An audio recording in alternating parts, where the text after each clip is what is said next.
of today's daf yomi is Sotah daf mem gimel, Sotah 43, and we're going to start on the top of 43a, 6 lines from the top, where the Gemara is discussing Pinchas going into battle against the Midianites. I was recently in Midian, in archaeological evidence today, there's a lot of discussion of Yisro. They have Yisro's caves. They refer to Yisro a lot in the Bedouin culture there, and in that context, it appears in today's daf yomi. So the Gemara explains, "Lo chinam." We're into the Brayso. Lo chinam halach Pinchas l'milchama. Pinchas didn't go into battle for nothing. The reason why Pinchas went into battle was because Ella lipari din avi imo. He wanted to take revenge for his maternal grandfather. Who was his maternal grandfather? It was Joseph, and Joseph was sold by the Midianites, as it says, "Vamidanim machru oso al Mitzrayim." The Midianites sold Joseph to Egypt. Umeimra. Thus, we're saying the Pinchas mi Yosef asi. Pinchas came from Joseph. Is that really the case? V'aksiv. Is that really the case? Ve'elazar ben Aaron lakacho mi benos Putiel. The Elazar, the son of Aaron.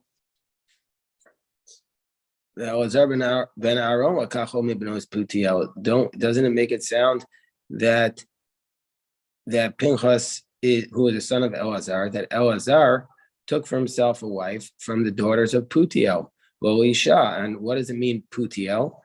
My lab to Asim Yisro doesn't mean that Elazar took a wife from the daughters of Yisro, Shepitem Agalim Lavolis Chavim, who had fattened calves for idolatry, and that's what Putiel means. Where it says, no, Putiel means mi Yosef, Shapit Beit Be Yitzro. It means from Joseph, because the word Putiel means that Joseph was fighting against his inclination when he didn't sin with Potiphar, his wife.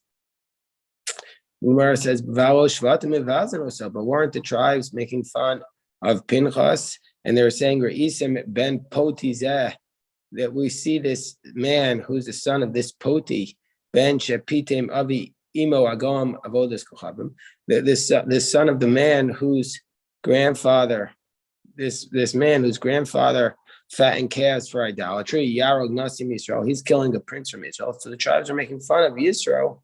The tribes are making fun of Pinchas and say, how could you kill a prince when your grandfather was an idolater? So we see from here that Pinchas did come from Yisro. So the Gemara explains, El Avua the Ime Miyosef, if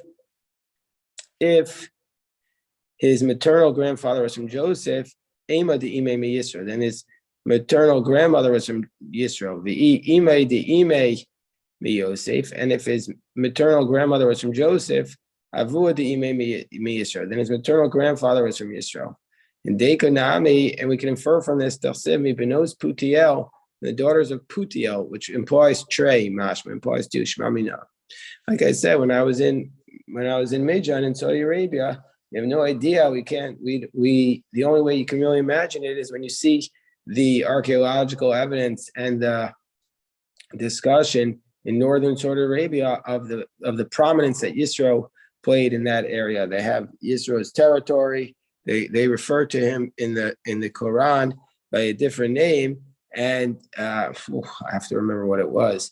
But Yisro is an incredibly prominent figure in that region to this day, and so therefore they're attributing Pinchas to being a descendant of Yisro. V'dibru hashotrim awa'am, and the Mishnah says that after the Kohen HaMashuach, the Kohen is anointed to battle, speaks. The officers spoke to the people. The officers spoke to the people. And when they spoke to the people, more saying, Mia Isha Sharabana Bayis Chadash, who is the one? Mia Isha Sharabana Bayis Chadash, who is the one who built a new house and did not yet consecrate it? Let him go back home. Beisa Bakar, Beisa Eitzim, or Beisa Otros. It doesn't matter what type of house. It could be a house for storing straw or cattle or wood, or just a storage house, or Echad Abona, whether you built it, Echad Okeach, Echad Yoresh, whether you purchased it or inherited it. Echad or you got it as a gift. And then he says in the verse, who is the one who planted a vineyard and has not yet redeemed it, i.e., has not taken its fruit in the fourth, taken the value of its fruit in the fourth year to Jerusalem. And this means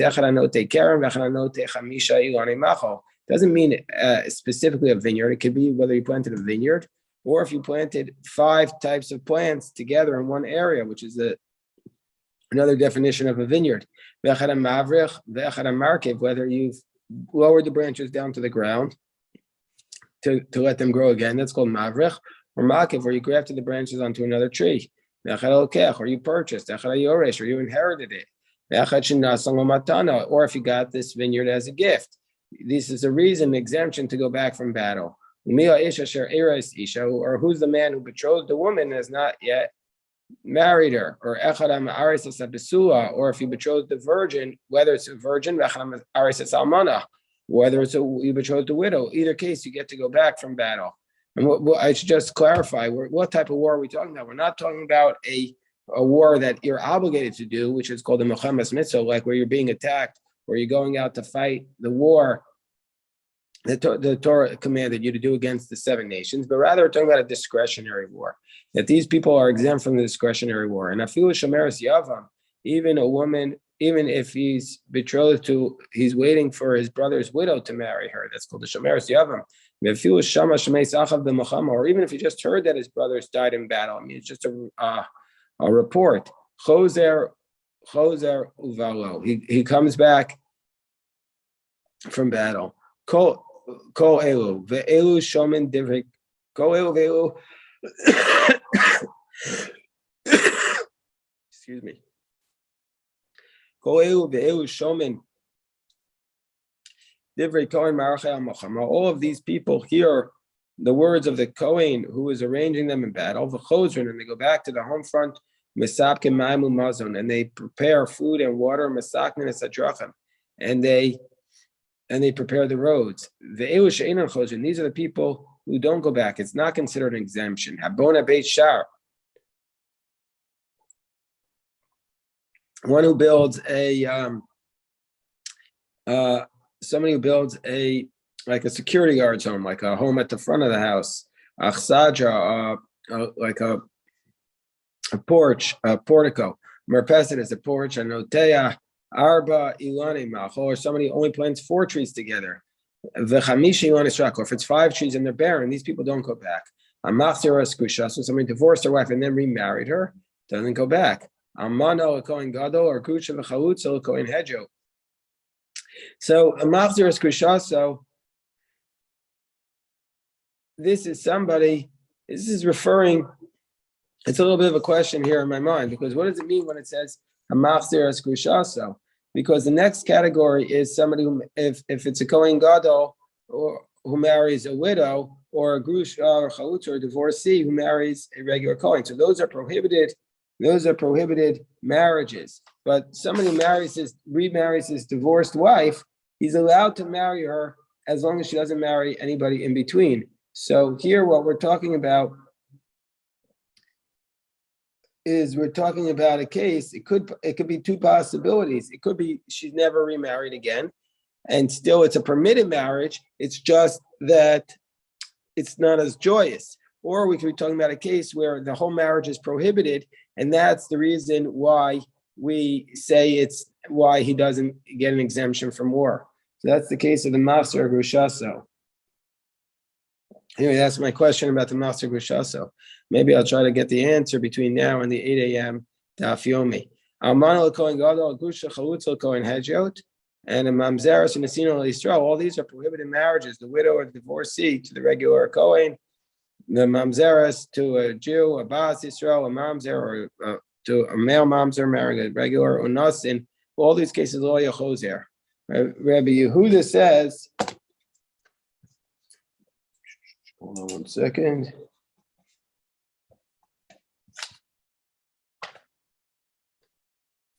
Rabbi Yehuda says, even if you gutted your house and rebuilt it, then lo yachozer, he doesn't go back. Rabbi Lezer says, Even if you build like this brick house in the Sharon, where it's not going to last, lo yachozer, you don't go back. And these are the people who don't return from their. These are the people who don't return from their place. Meaning to say, they don't actually leave their place. They don't even go out to battle in the first place to return. They're the most exempt. Somebody built a house and he consecrated, but he hasn't lived out the year in which it's there.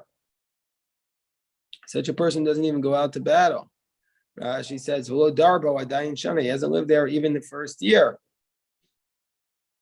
Or not a karim b'chilo, he planted a vineyard and he redeemed it, but he has not yet, the fourth year is not yet complete. I know it says Sarusasa, one who marries his betroths a woman, or it hasn't yet fully married her. Akone says Yevimto, somebody who married the betrothed woman, but has not yet lived a year with her. Akone says Yevimto, where he marries his brother's widow and he has not yet been with her for a year. As it says, Nakiya Leveso Shanachas. Such a person, it says he has to be he'll be clean in his house for 1 year. And Lebeso, that refers to his Lebeso, refers to his house. He has that karma, this refers to his vineyard. He shall make his wife happy. Zuishto. This is his wife, Asher Lakach, that he took Avias Yevimto. This includes his Yavam, his brother's wife. And Ema speaking. These people who are in their first year of their marriage, they also don't even have to work on the home front. They don't even have to bring the food and the water, and they don't fix the roads. Tana Rabban and the rabbis taught the Dibru Ha Shotrim that the officers speak. So the first verse in this passage in the Torah refers to the Kohen speaking. The Kohen is anointed. Then later on it says that the officers speak. So Yachol Dvarim Shalatzman, I might think that they say their own words, but then later on in the passage it says Kishomer Vayasvu Hashotrim. Then in verse 8, so in verse 5 it says V'dibru Hashotrim, and then in verse 8 it says V'yasvu Hashotrim, that they continued to speak. Haray Dvarim Shalatzman. So that's when the officers say their own words. Hamani Mekayim V'dibru Hashotrim. So what does it mean when it says that the officers spoke back in verse 5? So what does that mean? That means that they're saying that the words that the anointed Kohen already spoke. So this is how the what happens. Kohen medaber, first the Kohen speaks, v'shoter mashmiya, and the officer repeats it.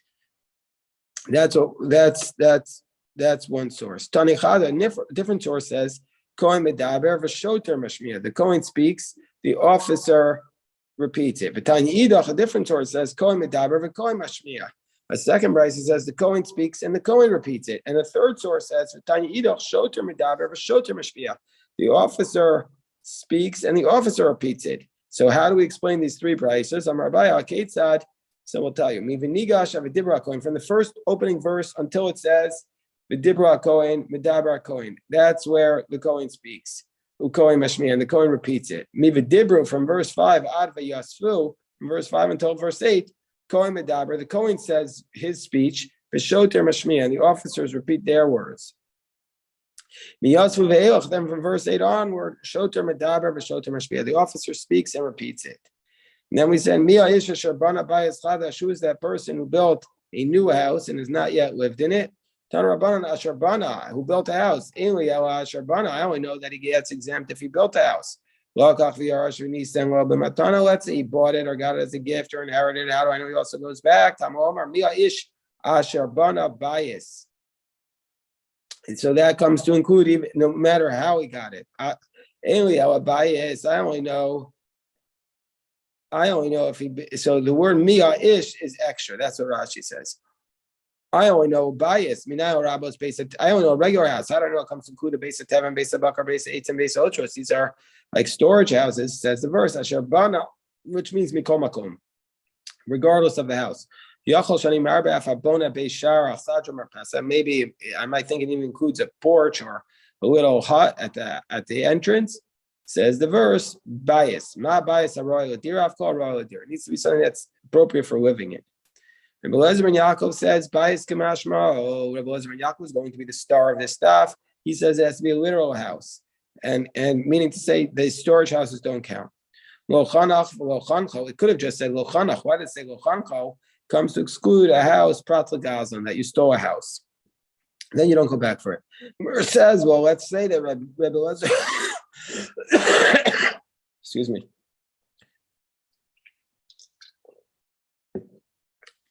Let's say that Rebbe Lezer ben Yaakov is not like Rebbe Yossi Aglili, Rebbe Yossi Aglili, Hamar v'racha oivav. Rebbe Yossi Aglili says when the officer says anybody who's racha oivav, who's soft in the heart, he goes back. That refers to zamas yari me'averos. It's somebody who is afraid of their sins, goes back. Well, if you're saying that if you stole it, you don't go back, of course you should go back because you sinned. Anyway, you should go back. So the Gemara says on top of 43b, no, it's possible that Rabbi Yossi needs a verse to exclude the one who stole it. Could go and davar tshuva. Let's say he stole it, but then he repented, v'yav demei, and he paid back the money.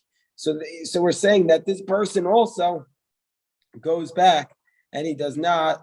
This person does not go back for the stolen house. For the other, the Gemara says, well, if he did tshuva and he paid for it, he should go back because he's a purchaser, so he should be exempt. The Gemara says, no. Oh, since he initially got it as a thief, therefore he doesn't go back if he stole it. Hold on, excuse me for 1 second.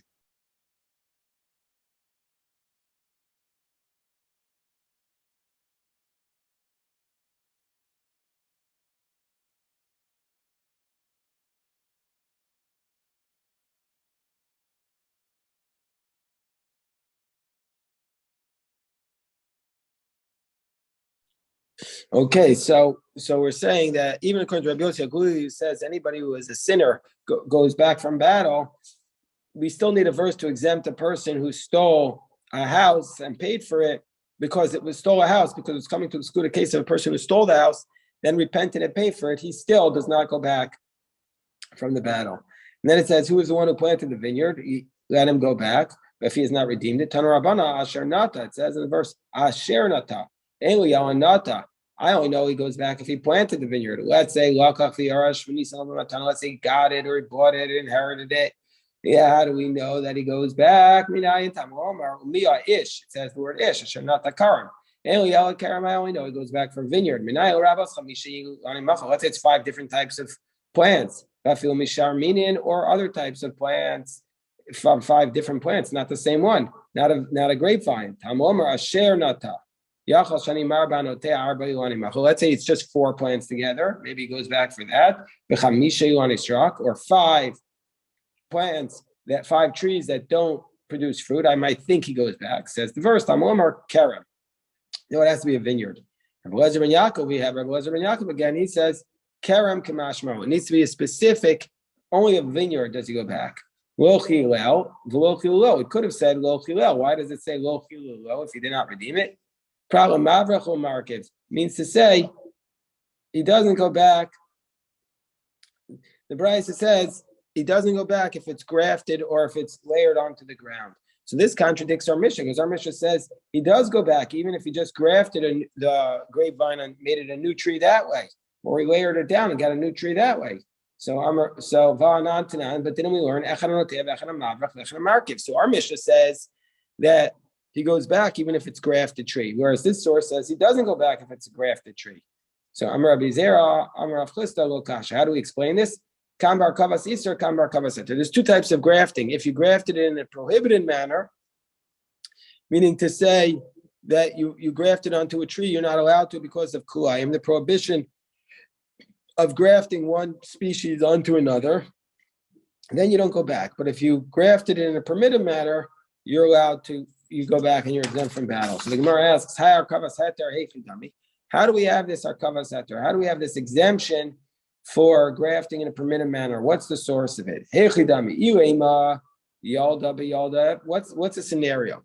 Are we talking about 2 young trees, one that you grafted one to the other? Well, that can't be it. Typically, the Baimei had the Mishum Yalda Rishona. Well, you can't say you're going back because you grafted one young tree onto another young tree. In that case, you're going back because the first tree is young in the first place.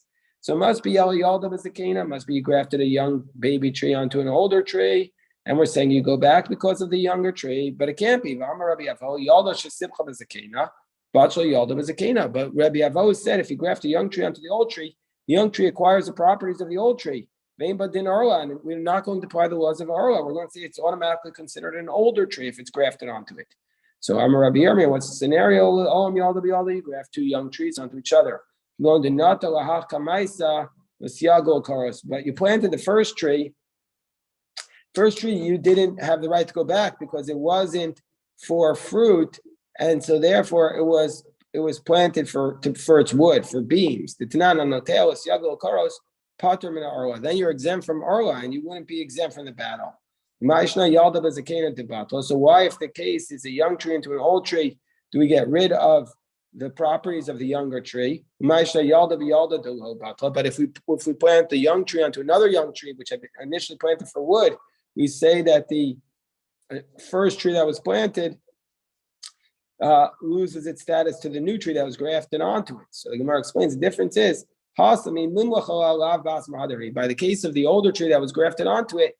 If you want to change your mind, it doesn't matter. This older tree is exempt from oral already. But in this case of the two younger trees, the first one was planted for wood, and now you say, actually, I intended for fruit. Then if you change your mind, in fact, it does. The laws of Arla do apply to it. Because initially speaking, it was created for its fruit. And like trees that grow up on their own, which the laws of Arla do apply to them. The Tanam we learned, let's say there's a tree that grows up on its own. Chayavim ba'arla. We're going to say that tree would indeed apply to Arla. So the Gemara says, but I can tell you another scenario where you graft one tree onto another, and we're going to say that you're going to. We'll give you another scenario where you're going to. Let's say that our Mishnah is talking about where you go back, where you planted it in a vineyard of partners. And so therefore,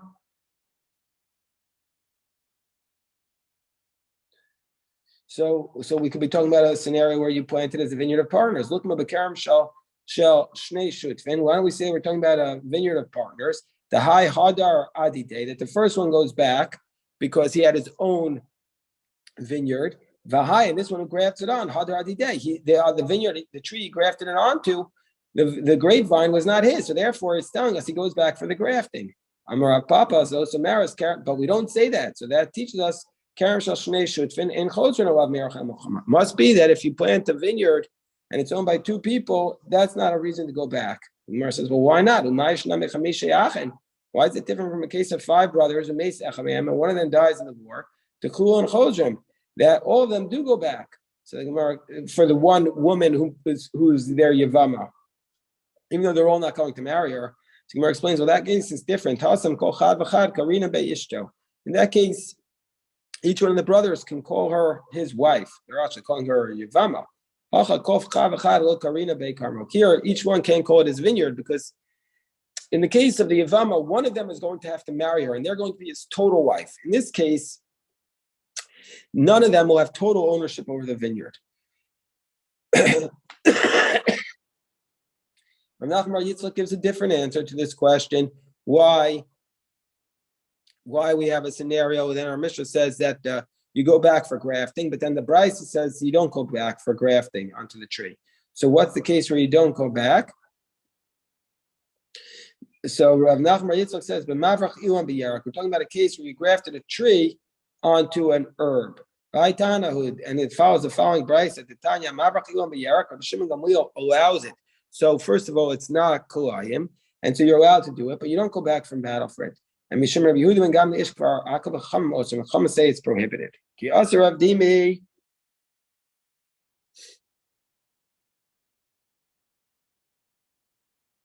So therefore, our Mishnah, which says you go back, follows Rabbi Shimon Gamliel, and the Brisa says you don't go back, follows the position of the Chachamim. So he says, he says, no, this Brisa that says you don't go back for grafting, that's the position of Rabbi Lezer and Yaakov. Didn't Lo Amar Rabbi Elazar ben Yaakov Hasam Karam Kamashma? Didn't Rabbi Elazar ben Yaakov say that you only go back if it's an actual vineyard? Hachanami. Here also he says Nota. It has to be planted Kamashma. Oh. Notea in Mavracho, meaning to say, only if it's actually planted but not grafted on do you go back. So now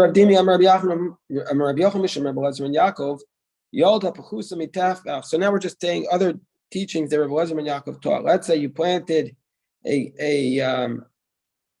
tree that is so small, it's more than a tefach, it's more than a handbreadth. It's always going to be obligated to arla, meaning to say you're never going to be able to really eat it because of this law of marasayin, that people are going to think that it's less than 3 years. It always looks like it's a year old. That's where they're set up like a vineyard, but it's not the usual manner. It's 2 and 2, and then one jutting out like a tail. It's not the way it normally looks. But if it's the whole vineyard, kala isle. If it's the whole vineyard,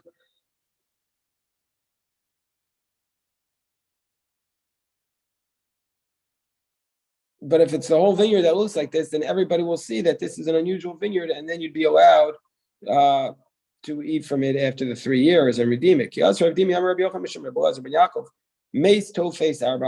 law from Rabbi Elazar ben Yaakov, he says a dead body seizes all of its 4 amos for Kriya Shema, for the recitation of the Shema, meaning to say you're not allowed to pray in the vicinity of a dead body. So if a dead body is there, you can't. It grabs 4 amos around it, i.e., 6 feet, and you can't recite the Shema. You're not allowed to recite the Shema in front of a dead body because it says Lo Eglorash Cheref Oseo, that one who mocks a poor man is blaspheming him, and a dead man is called a poor man because he can't do mitzvahs. That's why you're not supposed to wear tzitzis. Your tzitzis hanging out at the cemetery today. And let's say there's a stepsister who grew up amongst her brothers, even though she's not related to her brothers by blood, she can't marry her brothers because she looks like her sister, so it's marasayin. Well, that's not the case. You're allowed kala isle mil, so people will know about it. It'll be allowed. Let's say you collect these gleanings, the poor man, but you pile them up so they look like regular crops. Even though generally speaking, the poor man would be exempt from giving a tithe from the leket shechem pei. In this case, because he piled it up, it looks like regular harvest, he'd have to give a tithe. Amar ulalo, Amar al Sotah, that's only in the field of al be'ir. But in the city, people will know about it, and you don't have to tithe. Let's say you have a baby plant that's less than you have a grapevine that's less than a handbreadth. Then the seeds that are planted with it will not become koyim because it will not become prohibited. It won't apply. That's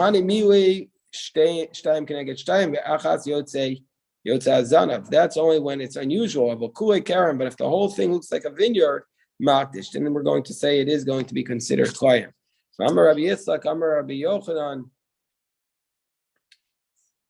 Mishum Rabbi Elazar ben Yaakov, Meis Tofes Arba Amos Utama, and we'll talk about this piece tomorrow, God willing, and that is today's beautiful daf. Yashikov, if anyone has questions, happy to address.